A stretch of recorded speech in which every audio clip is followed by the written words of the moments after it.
Hi friends, Traveler Surgeon പുതിയൊരു എപ്പിസോഡിലേക്ക് ഏവർക്കും സ്വാഗതം. ഇപ്പോൾ നമ്മളുള്ളത് ഗഗൻചുക്കി വാട്ടർഫാൾസിന് അടുത്താണ്. അപ്പം ഈ ബാക്കിൽ കാണുന്നതാണ് ഗഗൻചുക്കി വാട്ടർഫാൾസ്. ഇപ്പോൾ ഈ രണ്ട് സൈഡിലായിട്ട് നിങ്ങൾക്ക് രണ്ട് വാട്ടർഫാൾസ് കാണാം.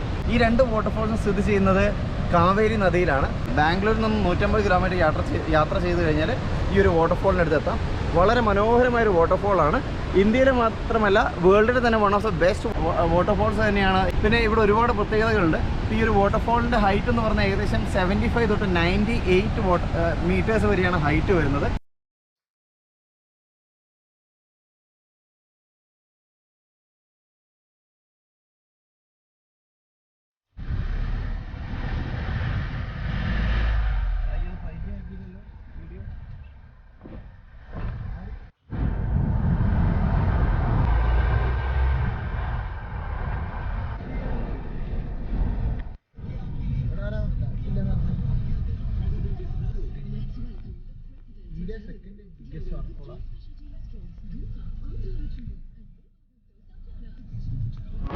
നമുക്ക് ഈ ഒരു സൈഡിലായിട്ട് കാർ പാർക്കിംഗ് എല്ലാം അവൈലബിൾ ആണ്. അവിടുന്ന് നേരെ നടന്നു കഴിഞ്ഞാൽ നേരെ ഫ്രണ്ടിൽ തന്നെയാണ് നമ്മൾ ഈ ഒരു വാട്ടർഫാൾസ് സ്ഥിതി ചെയ്യുന്നത്.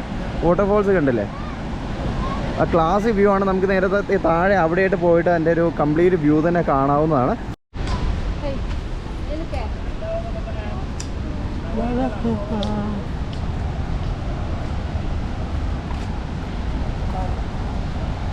നമ്മളിപ്പോൾ താഴെയുള്ള ഈ ഒരു വാട്ടർഫാൾസിൻ്റെ അടുത്തേക്ക് പോവുകയാണ്. നല്ലൊരു വ്യൂ പോയിൻ്റ് ഉണ്ട് അവിടെ. അപ്പോൾ അവിടെ നിന്നാകുമ്പം ഈ ഇത്തരം സ്ലാബും കാര്യങ്ങളൊന്നും ഇല്ലാതെ നമുക്ക് ക്ലിയർ ആയിട്ട് കാണാവുന്നതാണ്.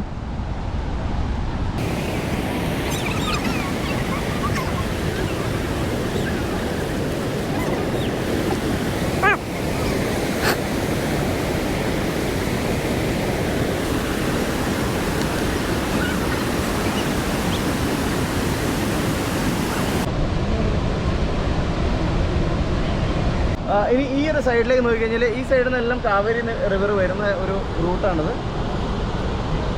രണ്ട് വാട്ടർഫാൾസാണ് ഇവിടെ ക്ലിയർ ആയിട്ടുള്ളത്. ഒന്നത് ഈ ഒരു സൈഡിലും മറ്റൊന്ന് ഈ ഒരു സൈഡിലുമാണുള്ളത്. പിന്നെ ഇവിടെ ഒരു ഹൈഡ്രോ ഇലക്ട്രിക് പ്രൊജക്റ്റും കൂടെ ഉണ്ട്. ഏഷ്യയിലെ തന്നെ ആദ്യത്തെ ഹൈഡ്രോ ഇലക്ട്രിക് പ്രൊജക്റ്റാണ് ഇവിടെ ഉള്ളത്. 1900 സ്റ്റാർട്ട് ചെയ്തത്. പക്ഷെ അത് ആ ഒരു സൈഡിലായിട്ടുള്ളത്. പക്ഷെ നമുക്ക് അവിടേക്ക് ഒരു വീഡിയോ എടുക്കാനുള്ളൊരു സൗകര്യം അവിടെ ഇല്ല. താഴെ നോക്കി ഒന്നും കാണില്ല. അപ്പോൾ ഇത്രത്തോളമാണ് ഗഗൻചുക്കി വാട്ടർഫാൾസിൻ്റെ കാഴ്ചകൾ. അപ്പോൾ നമ്മുടെ ചാനൽ സബ്സ്ക്രൈബ് ചെയ്യാൻ മറക്കരുത്. അതോടൊപ്പം തന്നെ ഈ വീഡിയോ നിങ്ങൾക്ക് ഇഷ്ടപ്പെടുന്നു വിശ്വസിക്കുന്നു.